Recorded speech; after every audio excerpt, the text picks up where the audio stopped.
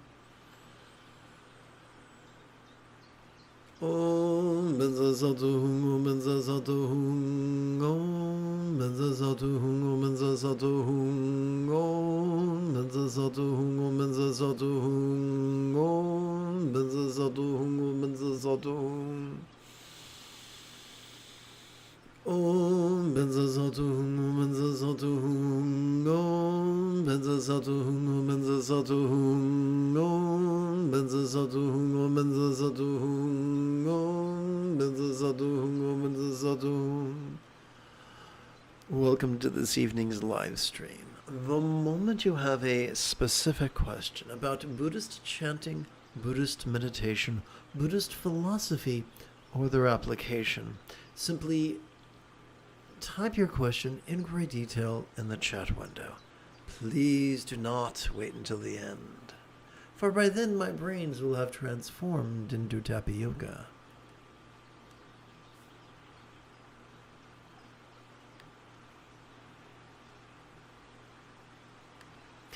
Now let us practice circumstantial Mahayoga practice. May all circumstances, all lots of all beings know have the safety, good fortune, open. As a Buddha's real or imagined paradise, pure land or vati.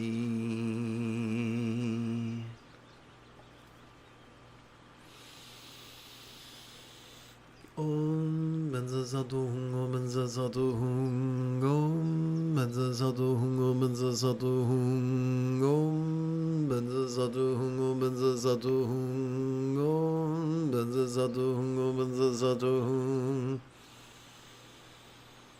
Om Benzazaduhung, Om Benzazaduhung, Om Benzazaduhung, Om Benzazaduhung, Om Benzazaduhung, Om Benzazaduhung, Om Benzazaduhung, Om Benzazaduhung.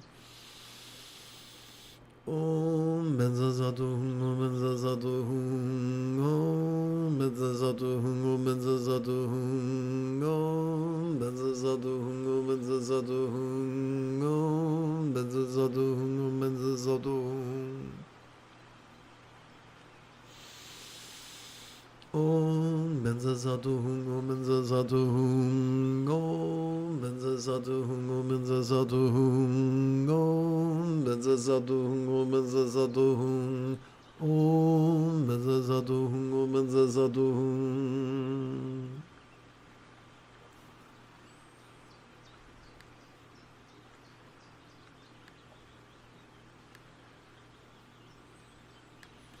Now let us rest in spontaneous awareness and release.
Let us practice the yoga of the figurative rainbow bodies, impermanence and interdependence, contemplation of impermanence and interdependence.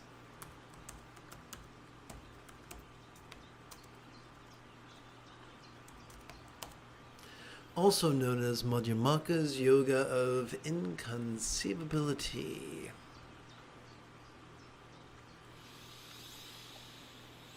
All circumstances or lots could be as impermanent and interdependent as if they could blissfully melt into rainbow light that could absorb into this body or form.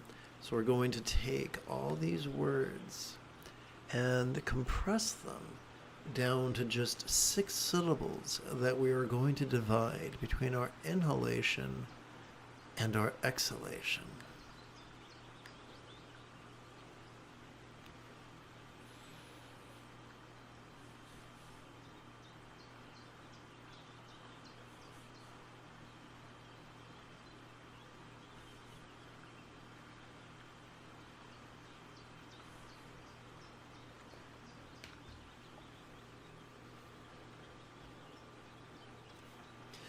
All bodies or forms could be as impermanent and interdependent as if they could blissfully melt into rainbow light that could absorb into this communication or speech.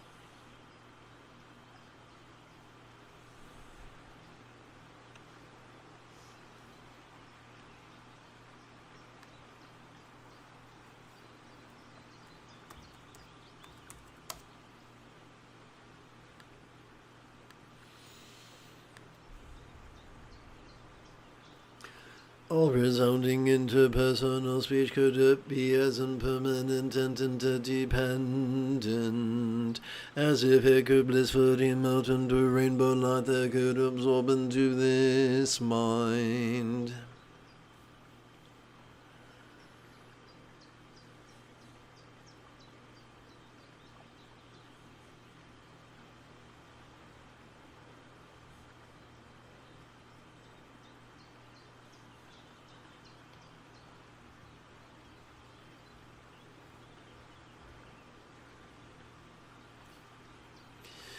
All lucid minds could be as impermanent and interdependent as if they could blissfully melt into rainbow light that could absorb into our vast empty void.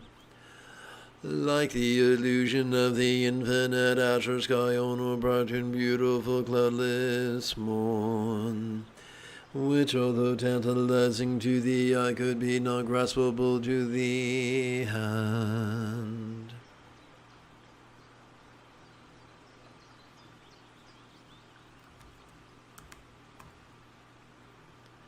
Oopsie. So, although our minds could clearly notice perceptions, emotions, intentions, thoughts, memories, and imaginings, as we relax into our exhalation, they could feel as not graspable as a vast empty void.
We come now to Tikle's Lama no jour.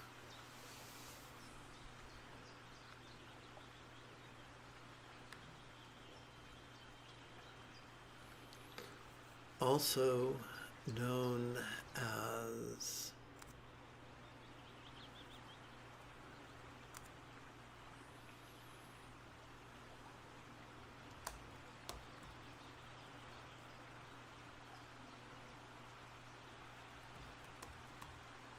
Anu Yoga's Guru Yoga.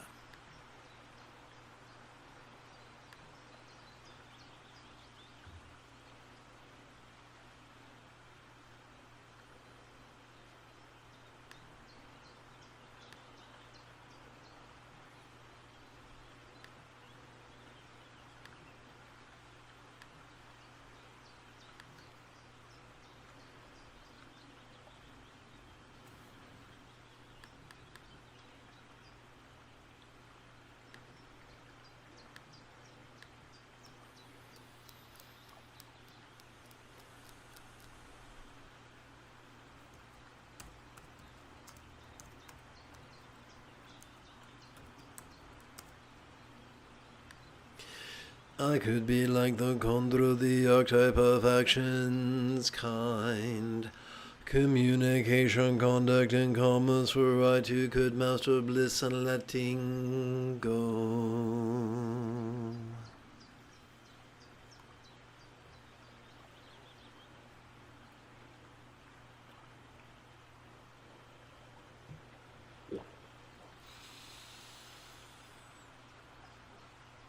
Om Mahum Benzo Guru Me Maziri Hung Om Mahum Benzo Guru Me Maziri Hung Om Mahum Benzo Guru Me Maziri Hung Om Mahum Benzo Guru Me Maziri Hung Om Mahum Benzo Guru Me Maziri Hung Om Mahum Benzo Guru Me Maziri Hung Om Mahum Benzo Guru Me Maziri Hung Om Mahum Benzo Guru Me Maziri Hung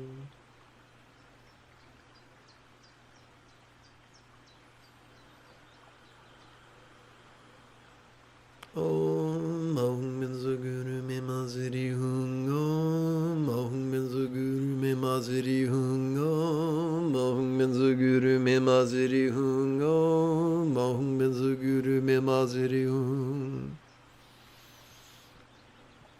Om Mahum Benzo Guru Me Maziri Hung Om Mahum Benzo Guru Me Maziri Hung Om Mahum Benzo Guru Me Maziri Hung Om Mahum Benzo Guru Me Maziri Hung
In the sky in front of me, my rude Lama could appear in the form of Kuntu Zongpo Yampium.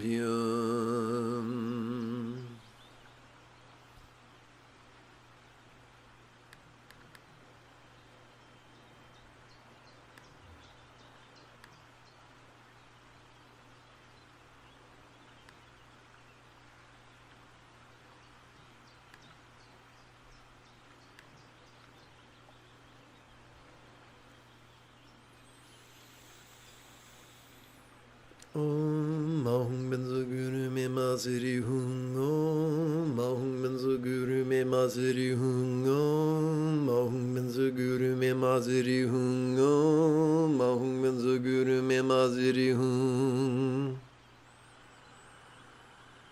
Om, Mahung Benzo Guru Me Maziri Hung Om, Mahung Benzo Guru Me Maziri Hung Om, Mahung Benzo Guru Me Maziri Hung Om, Mahung Benzo Guru Me Maziri Hung Om, Mahung Benzo Guru Me Maziri Hung Om, Mahung Benzo Guru Me Maziri Hung Om, Mahung Benzo Guru Me Maziri Hung Om,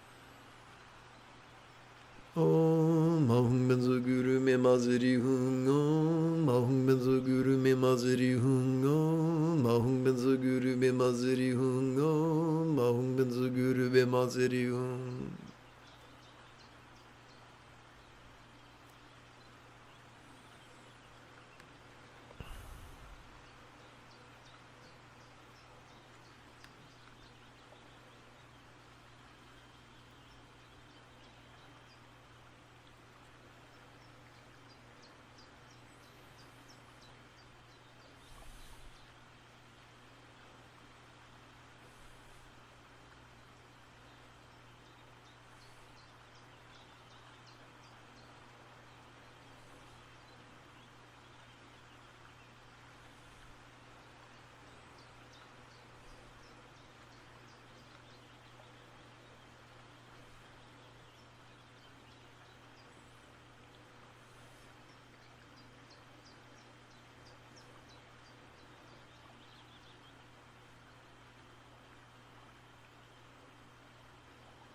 Embodiment of all Buddhas of the three times.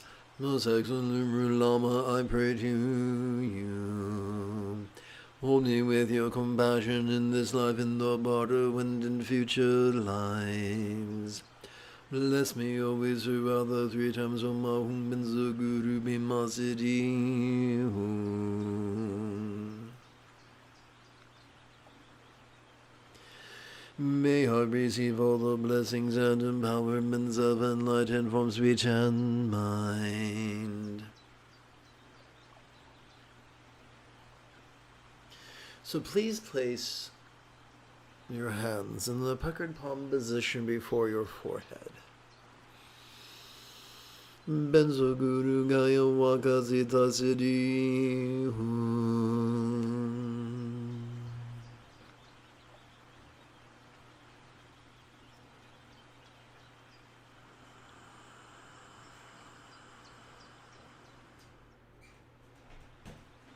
Om Mahum Benzo Guru Me Maziri Hung Om, Mahum Benzo Guru Me Maziri Hung Om, Mahum Benzo Guru Me Maziri Hung Om, Mahum Benzo Guru Me Maziri Hung Om, Mahum Benzo Guru Me Maziri Hung Om, Mahum Benzo Guru Me Maziri Hung Om, Mahum Benzo Guru Me Maziri Hung Om, Mahum Benzo Guru Me Maziri Hum.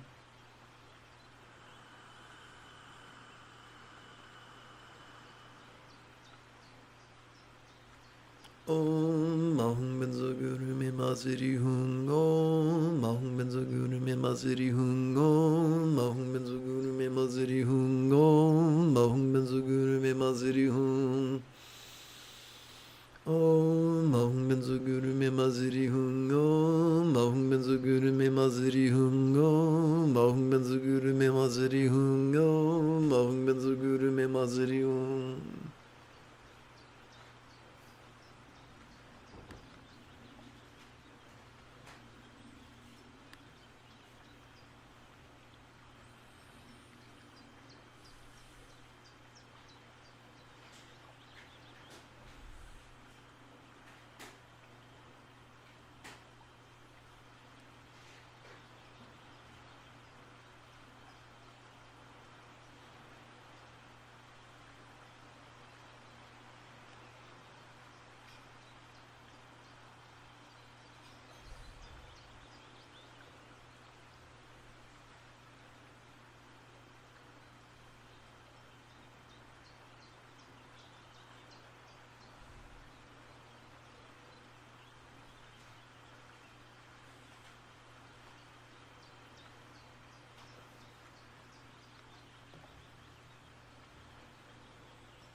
Please place your hands in the puckered palm position before your throat.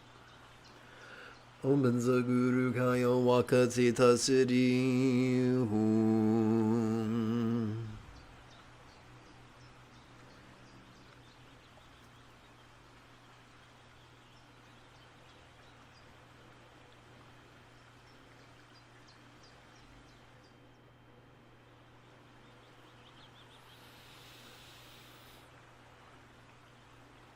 Om Mahum Benza Guru Memaziri Hum. Om Mahum Benza Guru Memaziri Hum. Om Mahum Benza Guru Memaziri Hum. Om Mahum Benza Guru Memaziri Hum. Om Mahum Benza Guru Memaziri Hum. Om Mahum Benza Guru Memaziri Hum. Om Mahum Benza Guru Memaziri Hum. Om Mahum Benza Guru Memaziri Hum. Om Mahum Benza Guru Memaziri Hum. Om Mahum Benza Guru Memaziri Hum. Om Mahum Benza Guru Memaziri Hum. Om Mahum Benza Guru Memaziri Hum. Om Mahum Benza Guru Memaziri Hum. Om Mahum Benza Guru Memaziri Hum. Om Mahum Benza Guru Memaziri Hum. Om Mahum Benza Guru Memaziri Hum.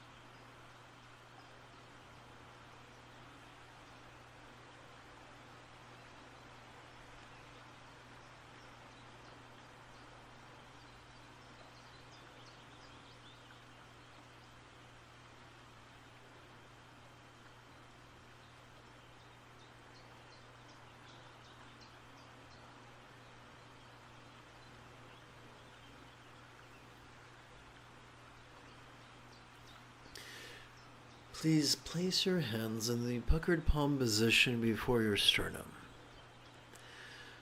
Benza Guru Kayo Wakati Tasiri Hum.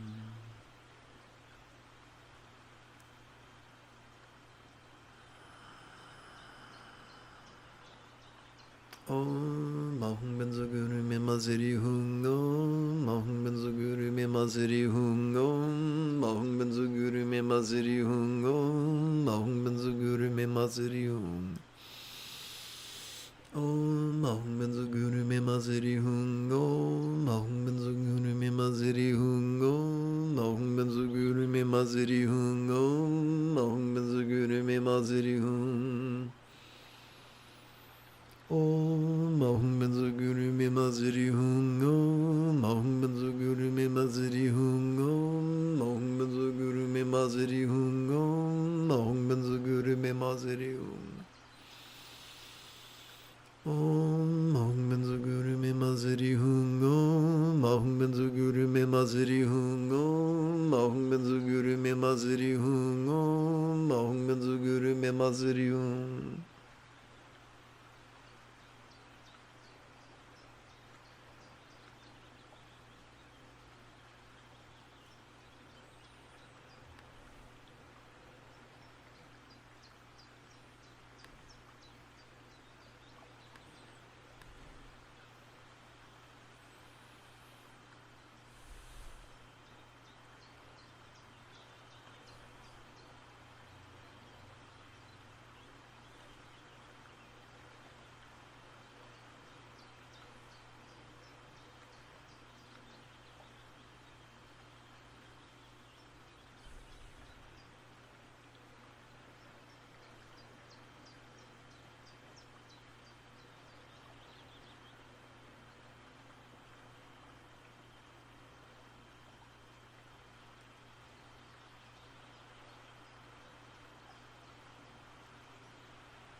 The Lama dissolves into light and blends with my heart and our inseparability.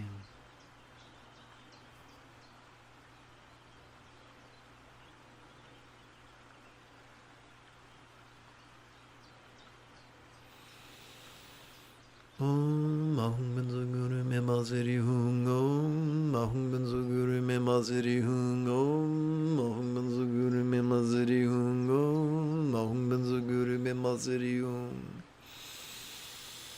Om Ahum Benzo Guru Me Maziri Hung Om Ahum Benzo Guru Me Maziri Hung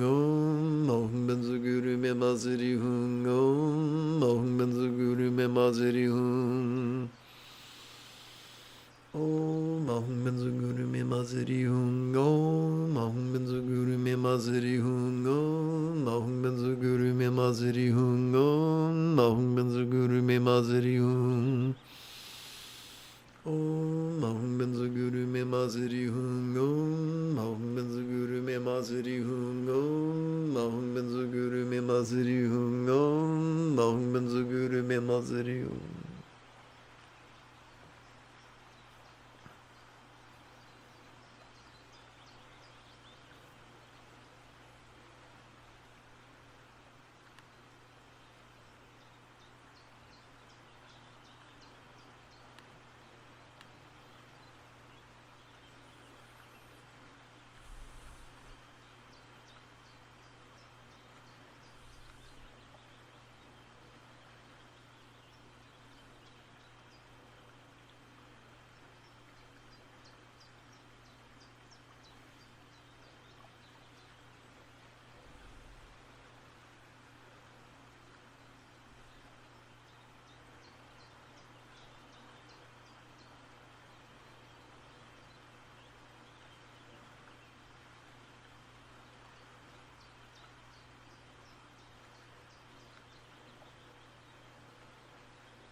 I behold the true face of the ultimate Lama, the union of spontaneous awareness and emptiness.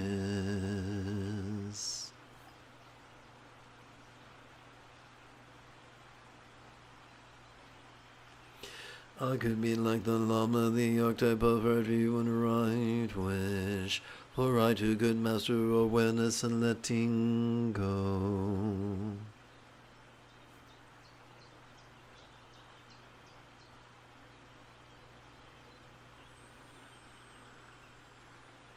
Om Ahum Benzo Guru Me Maziri Hung Om Ahum Benzo Guru Me Maziri Hung Om Ahum Benzo Guru Me Maziri Hung Om Ahum Ben Om Ahum Benzo Guru Me Maziri Hung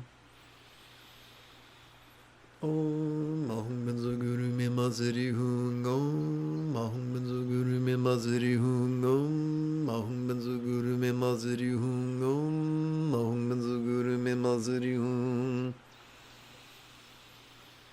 Om Ahum Benzo Guru Me Maziri Hung Om Ahum Benzo Guru Me Maziri Hung Om Ahum Benzo Guru Me Maziri Hung Om Ahum Benzo Guru Me Maziri Hung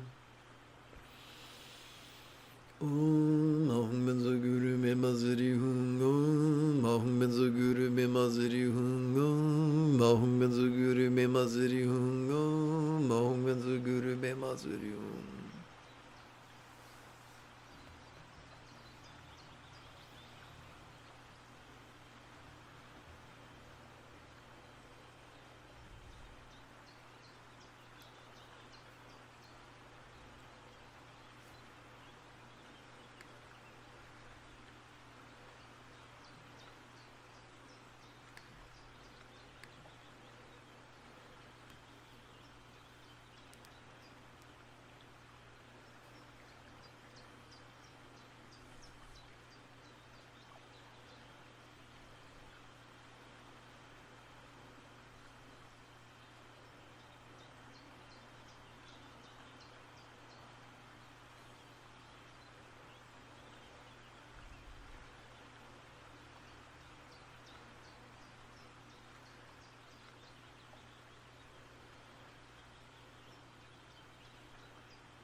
Let us rehearse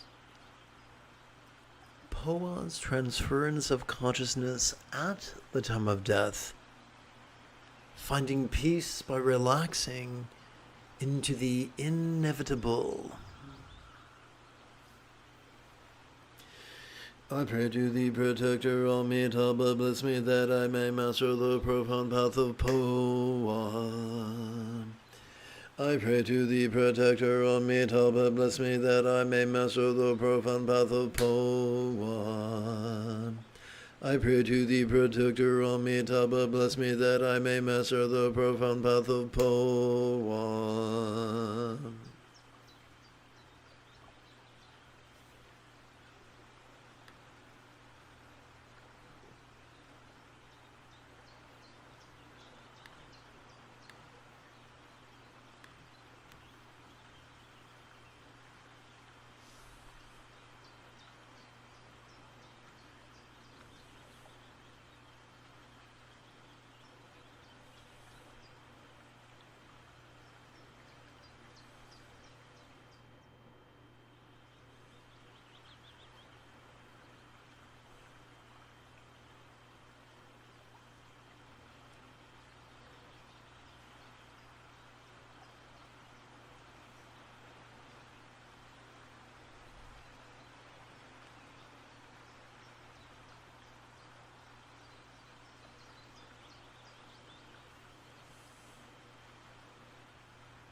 I now give my body wealth and virtuous qualities wholeheartedly to all beings as if they had each been my kind mothers.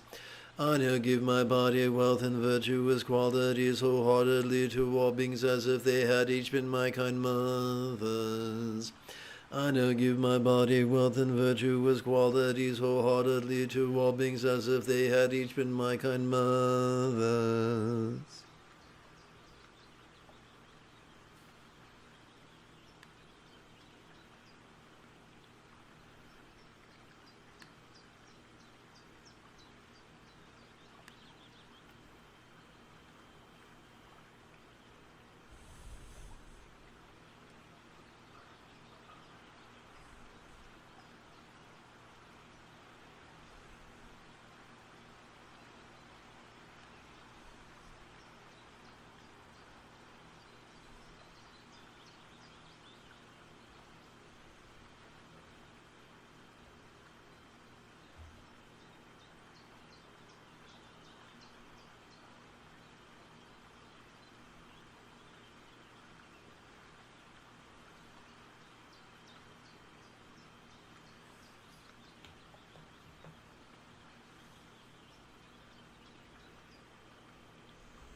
Having sat for the better part of 75 minutes, you might find it refreshing to perform this exercise and recitation.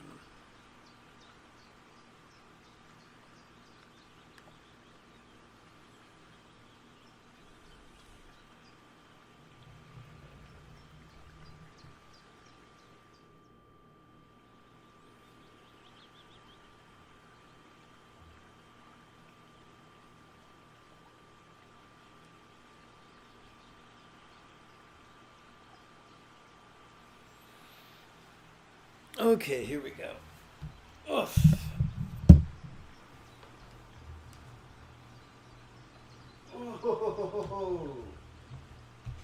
Oh, it's a long way up. Okay, here we go.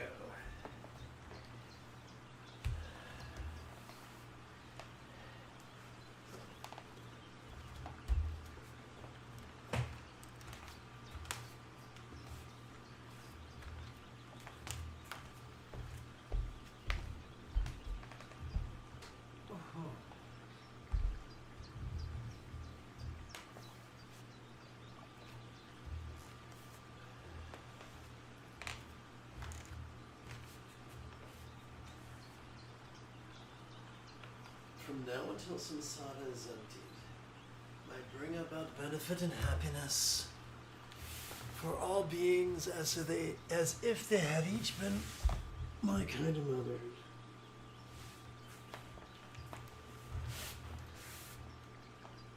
Thus, from now until I reach the very heart of enlightenment, take refuge in the Lama, who embodies the three jewels.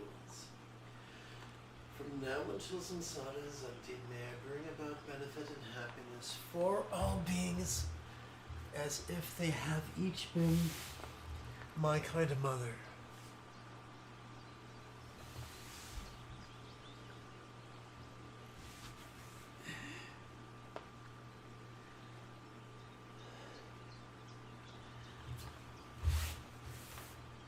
Thus, from now until I reach the very heart of enlightenment, I take refuge in the Lama, who embodies the three jewels.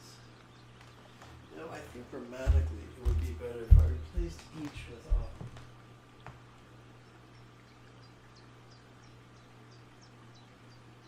Oh, the joys of being a word nerd. Hey, Nikhil.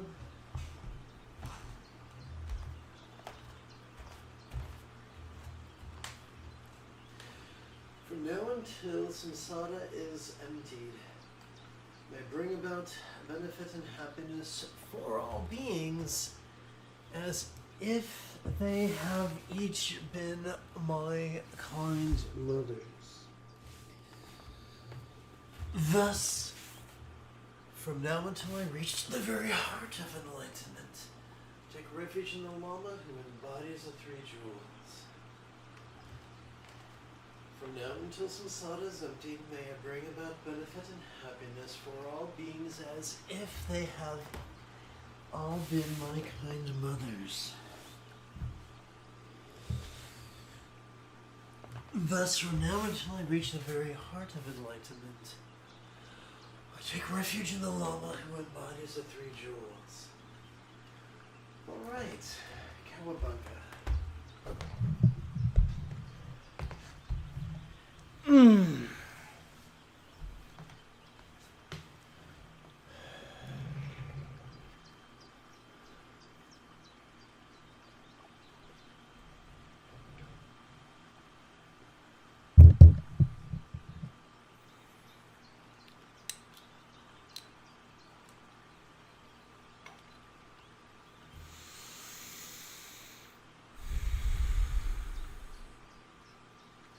Let us seal this practice by percussively chanting the love that wishes for universal enlightenment and well-being.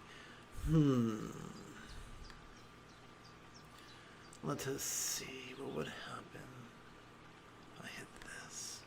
Okay. Without hindrance may I ensure enormous benefit for all beings. Without hindrance may I ensure enormous benefit for all beings. Without hindrance may I ensure enormous benefit for all beings.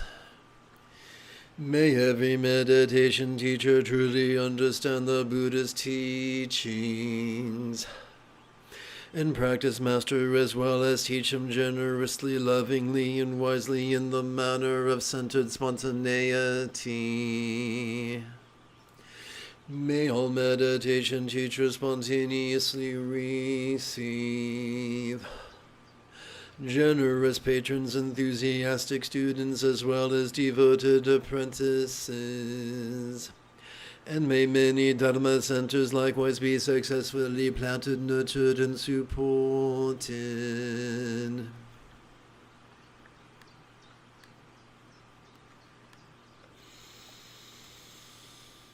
If you feel that I have earned it, you could give this live stream a thumbs up. You could even help support this channel.